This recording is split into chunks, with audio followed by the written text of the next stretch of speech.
Still in South Africa, let's talk about another thing. Most recently, there have been discussions on how to figure out how maybe to ease getting visas into South Africa, largely because of the tourism potential that that has. Can you speak to that? So South Africa makes a lot of money from tourism, but it's also one of the countries that is most inaccessible to Africans. I know, for example, Rwandans currently complain that they don't get visas to South Africa easily. I mean, I'm sure there's few who do, but there are reasons why Rwandans don't get visas. But many people around the continent complain that they are locked out of South Africa because it has very strict visa regulations.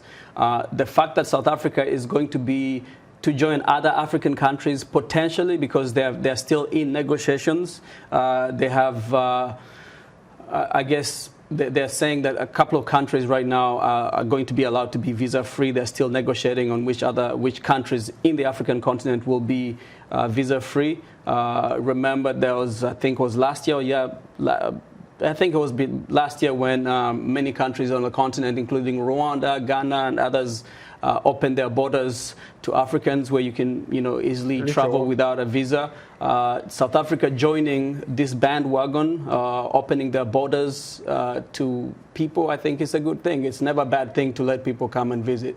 Part of the reason why there's a lot of xenophobia in South Africa is that this is somebody who told me this in South Africa when I was there last year, is that the country has been so closed off to Africans, to visitations by other Africans, and there's a lot of visitors that come from outside of Africa, to come and visit for tourism purposes in South Africa or for work, but they don't see a lot of Africans unless they're coming in as migrant workers or migrants, refugees or asylees.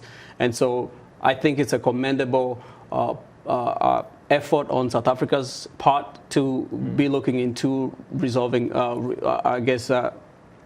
this issue of the visa. How about people who make the argument? Relaxing visa regulations, yes. How about the people who make the argument of saying that compared to most countries, South Africa is actually better? I remember a time when my first passport as a young kid, had a big red issue there that said you can travel to all countries except South Africa. And now we are talking about them easing visas, access to people. I'm guessing that you got that passport in the 80s? Absolutely. Right, that was at the time when South Africa was under heavy travel restriction by most African countries because it was an apartheid government, and they had, most African governments were, as a way to protest the apartheid regime, had refused their citizens to go visit South Africa. So I guess that's how you got your passport, when most countries had those restrictions. Right, yeah. So where's that passport? You still have it? I still have it. It's amazing how things have changed. A lot of people go to South Africa for greener pastures. Right. The people that I know in South Africa are doing very well compared to other countries they have come from. But you cannot overlook the fact that also South Africa has been very restrictive to visitations by other Africans. Also, we cannot overlook the fact that there's, the issue of xenophobia that keeps rearing its ugly head time to time in South Africa, where South Africans brutalize fellow Africans who were there with them during the days of apartheid, and such a shame.